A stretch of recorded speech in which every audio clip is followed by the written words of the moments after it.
안녕하십니까? 평생투자 파트너입니다. 오늘은 2023년 2월 23일 목요일입니다.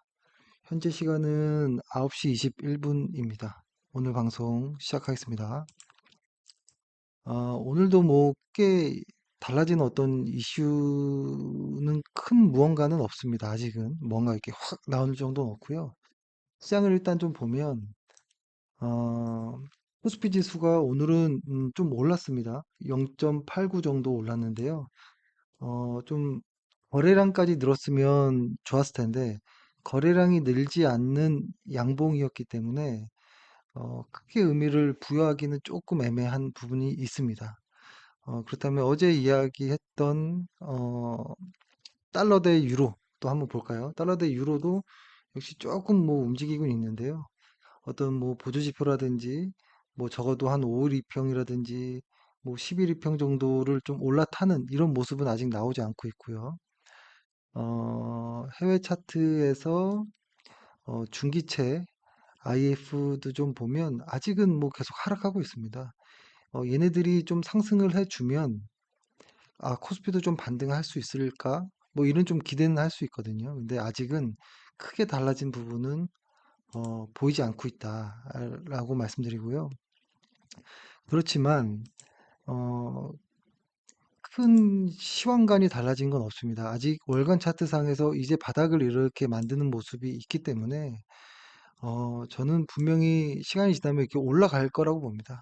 특히 한국 증시는 이렇게 사이클을 타기 때문에 저는 시간의 문제이지 올라갈 수 있을 것이다. 근데 다만 어떤 이런 박스권 안에서의 어떤 횡보나 이런 것들이 지금은 좀 이렇게 스트레스이지만 길게 보면 갈 수 있다. 이런 생각을 들고요. 또 하나는 그때 여기 보조지표가 어, 요 밑에 과매도 영역까지만 안 가고 중간에 이렇게 들어준다면 이것은 상당히 좋은 어떤 반응이지 않을까라는 생각을 하면서 예, 시장을 또 보겠습니다. 그리고 오늘 그 수급 역시도 별게 없습니다. 그죠? 외국인 역시도 관망하는 것 같기도 하고, 그 다음에 환율을 좀 볼까요? 환율도 보면, 환율도 바닥에서 7%쫙 이렇게 올라갔다가, 지금 이렇게 좀 꺾이는 모습이 살짝 나왔죠. 지금 저번에 말씀드렸던 것처럼, RSI가 과매도 영역에 들어가서, 더 이상 이렇게 세게 치고 나가기보다는 어느 정도 한계에 다다른 것 아니냐 이런 좀 말씀드렸는데요. 다행히 RSI가 일단 꺾여져 내려왔거든요. 근데 이것이 진짜로 많이 꺾여져 내려올지 아직 그 위에 있는 요 보조지표도 좀 꺾이는 모습이 아이고 여기 말고요. 요 보조지표도 좀 꺾이는 모습이 나왔으면 좋겠고 그 다음에 요 MACD 오실레이터 역시도 좀 착 밑으로 깔아앉아 줘야지 이게 좀 내려오거든요. 근데 아직은 좀 시간이 남은 것 같아요. 그래서 이번 주도 그런 것 같고 아마 다음 주까지도 여파가 좀 있을 것 같다. 그러니까 지금 같은 이런 시기에는 중소형주들이 막 이렇게 올라가는데요. 그러니까 처음부터 그런 컨셉으로 매매를 했던 사람들, 그러니까 어떤 이벤트나 이런 개별주의 어떤 이런 것으로 수급으로 매매했던 분들은 괜찮을지 모르겠지만 실적 기반으로 이렇게 주식을 했던 분들은 시장이 꺾이고 힘들 때는 좀 다 힘듭니다. 어, 그래서 아마 저희 같이 이제 실적을 기반으로 이렇게 하는 분들은 아마 다음 주까지도 좀 재미없지 않을까? 이런 생각을 하면서 좀 기다려 봅니다. 시장이 이렇게 많이 올랐으면 또 내릴 수도 있는 것이잖아요. 그래서 그런 관점에서 좀 보면 좋겠고 오늘 이야기의 주 내용은 벌써 PBR이 0.9배, 91배까지 왔네요. 여기서 만약에 좀 더 빠지면 0.8배로 들어가는 거죠. 그러면 또 완전 저평가입니다. 0.8배, PBR 0.8배는. 그래서 그렇게 겁먹을 자리는 아니다. 오늘 그 방송은 이번에 이 하락이 계속 또 같은 이야기를 하는 것 같지만 하락의 시작이 아니라 조정으로 되지 않을까라는 이야기를 다른 어떤 지표를 가지고 하나씩 설명을 드리는 것 같은데요. 오늘 이야기는 제조업 지수가 반등한 것, 특히 미국 제조업 지수의 반등은 좀 의미를 둘 수 있거든요. 그래서 요거에 대한 이야기를 좀 이렇게 해볼까 하는데요. 혹시 역시도 오늘도 좀 짧게 최대한 빨리 말을 빠르게 하겠습니다. 최근에 뭐 어떤 노랜딩 이야기까지 나오면서 경기 너무 오히려 좋은 거 아니야? 어, 이렇게 되면 물가가 안 잡히고 또 금리를 더 올리고 뭐 이런 어떤 논리가 나오죠. 그러니까 좋은 뉴스가 나쁜 결과를 가져오는 주식시장에는 뭐 이런 뉴스들이 나오는데요. 심지어는 지금 계속 금리가 높아져서 기대 금리가 높아져서 6월 금리 인상까지도 가는 거 아니야? 뭐 이런 이야기까지 나옵니다. 근데 기준금리보다 사실 중요한 거는 장기금리거든요. 이 장기금리를 좀 보여드려 보면, 10년물을 좀 보면, 여기 10년물인데요.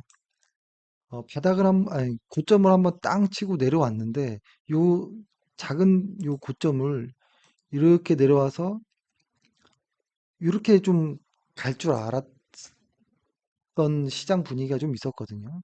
근데 장기금리가 튀어 올라가면서 주식시장이 조정을 받고 있는 거거든요.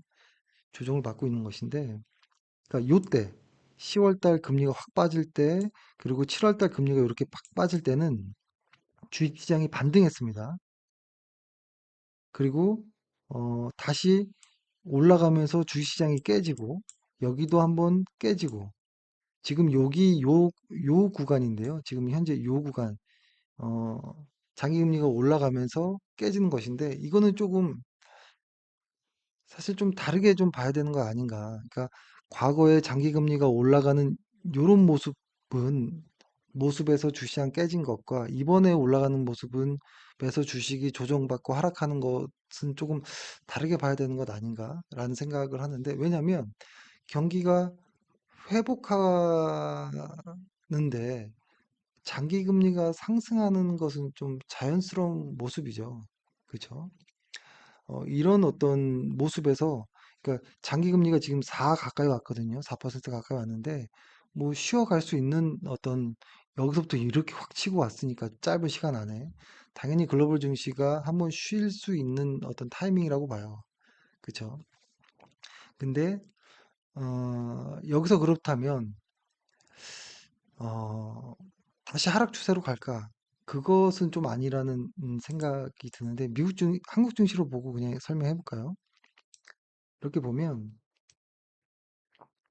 어, 요때 7월에 확 올랐고, 여기가 7월에 오르고 10월 달에 올랐던 요 때는 왜 올랐냐면 이런 음, 부분이 좀 있죠. 물가가, 그러니까 올랐다가 확 빠졌죠. 요때가 확 올랐다가 확 빠지고 확 올랐다가 확 빠졌던 이 구간은 어떤 느낌이었냐면, 뭐라 할까요? 물가가 아직 잡히지도 않았는데, 그죠? 사실 물가는 요 언저리 정도부터 이렇게 물가가 확 떨어지기 시작했거든요. 어, 물가가 뭐 이렇게 확실히 잡히지도 않았는데 금리 인상이 중단되는 거 아니야? 뭐 이런 어떤 기대감이 있었습니다. 근데 그 기대감이 침체 우려로 바뀌면서 이제 이런 바짝 랠리들이 이제 다시 제자리로 오는 모습이었고, 이번엔 좀 다른 모습이, 이번에 요 상승 그리고 조정은 뭐냐면 경기가 괜찮다라는 이런 분위기, 그런 분위기에서 자연스럽게 경기가 좋으면 장기금리가 상승하잖아요. 그 장기금리 상승으로 인한 시장 조정이라는 것이죠. 그러니까 경기가 좋아서 주가가 빠진다라는 좀 이상한 좀 이런 논리가 만들어진 것인데요. 어, 사실 아까 그 표를 잠깐 보여드렸던 거 요거 보면, 여기 보면은 이렇게 맨 처음에 독일의 어떤 지수, 그 다음에 중국 지수, 미국 지수들이, 이런 제조업 지수들이 이렇게 반등을 했거든요. 제가 어제는 그런 방송을 했었죠. 어제였나요? 엊그제였나요?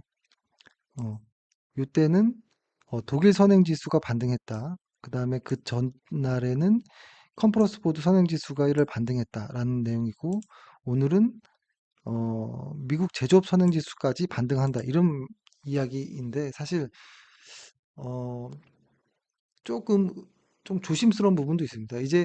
이제 딱 한 번 선행지수가 반등한 것이고 이게 휩쓸릴 수도 있거든요. 근데 이것이 중요한 이유는 이런 제조업 지수가 반등해야지 한국 수출도 돌아 나가거든요. 한국 수출도 이렇게 좋아지는 부분들이 있기 때문에 어, 이것이 작은 어떤 그냥 휩소로 끝날 것인지는 몰라서 좀 더 지켜봐야 될 필요는 있습니다.